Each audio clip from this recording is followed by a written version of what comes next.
Assalamualaikum Mbak Laini. Waalaikumsalam. Ini Pak bertugasnya di SD berapa Pak? SD Negeri 2 Trikoyo. Ini kepala sekolah SD Negeri 2 Trikoyo, Kecamatan Tugumulya, Kabupaten Musirawas. Baik teman-teman, pada pagi hari ini kita akan sharing berbagi pengalaman dengan Kepala SDN 2 Trikoyo terkait dengan penugasan modul 3.1 ya. Nah, yang pertama mungkin ini Pak, tujuan kami ini sebenarnya selaku kepala sekolah mungkin sudah banyak pengalaman yang Bapak dapatkan, kemudian Pak Laili temukan di lapangan terkait dengan permasalahan-permasalahan yang ada, Pak. Terutama tentang permasalahan dilema etika, Pak, yang dimana kedua itu mungkin sama-sama benar, nggak bisa diputuskan dengan gampang, terkadang membuat kita itu menjadi dilema. Nah, selama ini Pak, selama Pak Laili menjadi kepala sekolah, bagaimana cara Pak Laili itu mengidentifikasikan atau menentukan, oh ini masuk ke dalam permasalahan dilema etika seperti itu. Nah, itu gimana Pak cara menemukan bahwasannya oh ini permasalahannya itu adalah permasalahan dilema etika atau ini permasalahan misalkan permasalahan rujukan moral seperti itu. Begini ya, dilema etika ini contohnya saja, misalnya ada seorang guru yang bertugas pada hari itu melaksanakan KKG, sedangkan anak-anak di kelas itu sudah pasti ditinggalkan. Nah, benar itu. Ya. Jadi saya ambil kebijaksanaan karena dua-duanya penting, untuk melaksanakan KKG juga penting, sedangkan anak-anak belajar di kelas juga penting. Ini termasuk dilema etika. Iya, iya. Jadi saya ambil kebijaksanaan, guru yang akan melaksanakan KKG tetap saya izinkan, sedangkan anak-anak yang di kelasnya saya minta tolong pada guru yang dekat dengan kelasnya. Misalnya kelas 5 yang akan KKG gurunya, maka saya minta tolong pada guru kelas 6 untuk memasuki kelasnya. Jadi guru kelas 6 pada waktu itu melaksanakan 2 kelas. Nah, ini Pak, berarti kalau kita melihat permasalahan tadi kan, satu yang guru mengikuti KKD itu menjadi kepentingan profesi dia ya Pak ya, untuk meningkatkan kompetensi dia sebagai seorang guru. Di satu sisi kepentingan instansi ini bagaimana anak-anak itu tetap belajar sebenarnya Pak. Nah, kalau kami lihat maka tetap mengambil keputusan itu memperbolehkan ya, dengan kemudian meminta tolong guru yang lain untuk mengisi kelas yang ada. Nah, pertanyaan selanjutnya Pak, langkah-langkah atau prosedur seperti apa yang biasanya Pak lakukan dalam mengambil keputusan sehingga keputusan akhir Pak itu memperbolehkan guru tadi untuk ikut KKG?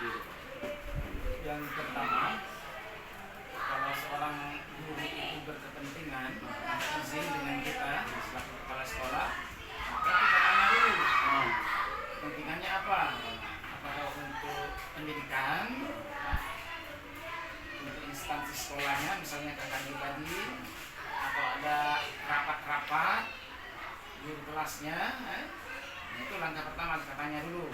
Kalau memang kepentingannya untuk sekolah, kita izinkan. Namun sebelum kita izinkan, saya juga mengambil keputusan ini biasanya dalam musyawarah setiap akhir bulan pada guru. Saya kasih pengertian pada guru-guru waktu musyawarah itu bahwasanya bagi siapa yang berkepentingan, kalau kasih tahu, misalnya saja melaksanakan KKG tadi, kasih tahu teman kelas sebelahnya membantu mengisi kelas yang kosong itu.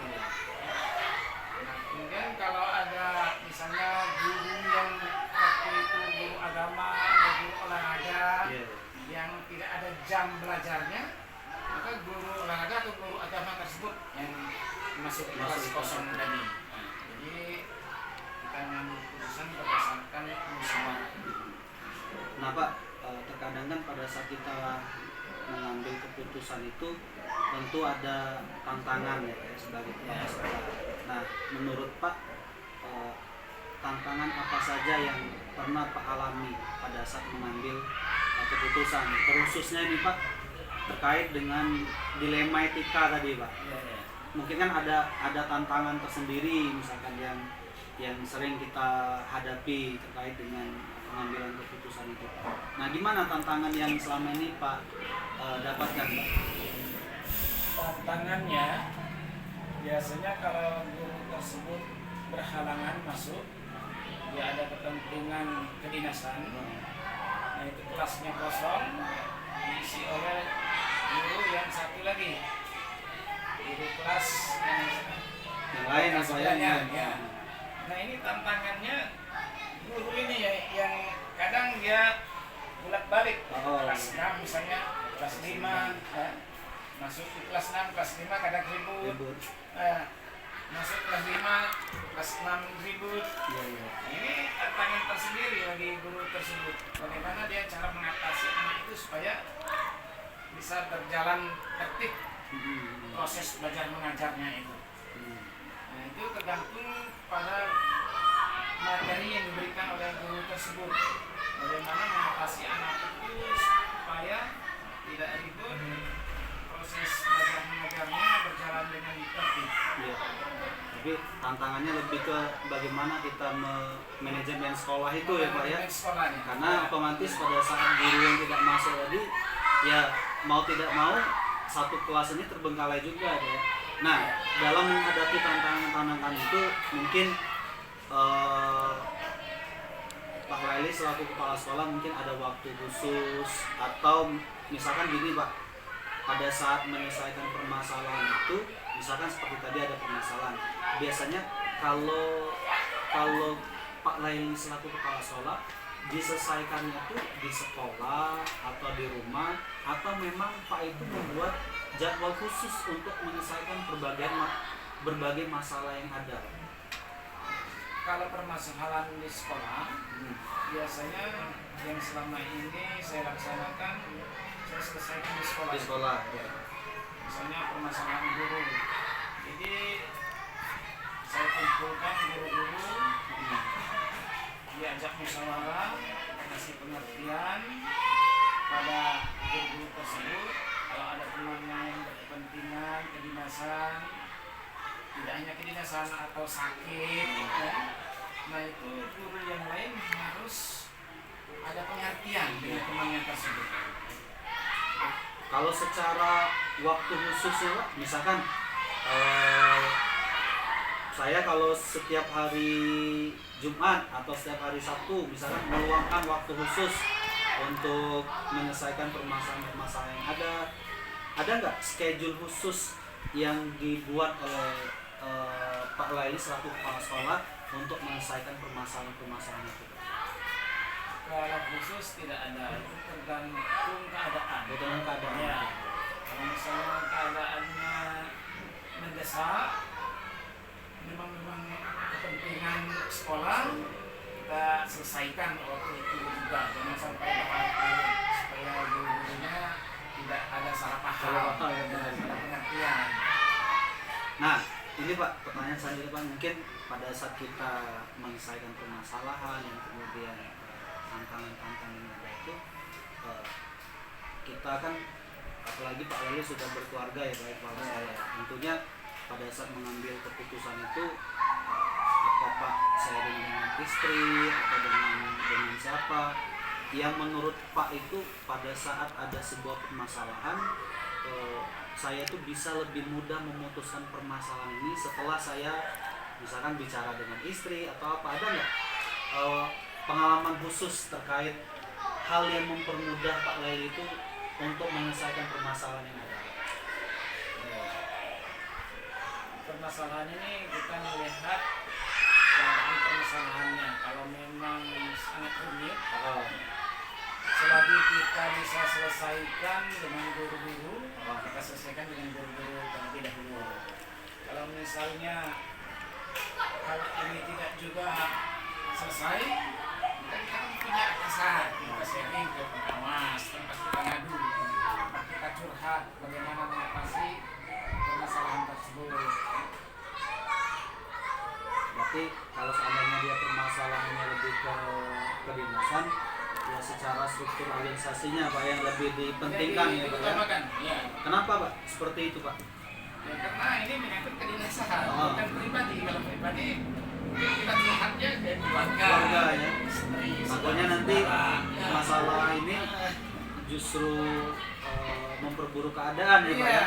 Oke Pak, terima kasih. Terakhir mungkin ini Pak, dari seluruh pengalaman Pak selaku kepala sekolah, udah berapa tahun misalnya menjadi kepala sekolah, tentunya dilema-dilema yang terjadi dan yang Pak hadapi itu tentunya ada pengalaman yang mungkin bisa diambil Pak. Yang menurut Pak pengalaman berharga apa yang didapatkan Pak Lely selaku kepala sekolah terkait dengan pengambilan keputusan ini Pak? Iya, pengalamannya Pak. Pengalaman yang kita ambil dari melaksanakan keputusan ini, ya terutama sekali kita harus melaksanakan atau menyelesaikan permasalahan itu secara kekeluargaan. Jadi kita kumpulkan guru-guru. Saya dengan guru-guru itu tidak menganggap atasan dengan bawahan. Ini mitra kerja. Jadi kerjasamanya. Saya kasih pengertian pada guru-guru bahwasanya untuk membangun sebuah sekolah itu agar perlunya kerjasama dan pengertian. Jadi pengalaman-pengalaman yang saya alami ini ya, ini menambah kedewasaan kita untuk berpikir, terutama sekali bagi kita sebagai pemimpin, sebagai kepala sekolah.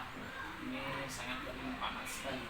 Semakin banyak permasalahan, semakin dewasa pikirannya. Nah, ini mindset dari pengalaman-pengalaman dalam mengatasi permasalahan yang rumit, ya, terutama masalah etika itu. Oke Pak, terima kasih untuk waktunya Pak, sangat berharga wawancara pada pagi hari ini, bisa menambah pengalaman kami juga selaku guru penggerak angkatan kelima Kabupaten Musirawas ini. Terima kasih atas waktunya Pak, telah berbagi ilmu dan pengalamannya. Kami ucapkan terima kasih Pak. Mohon izin sama-sama.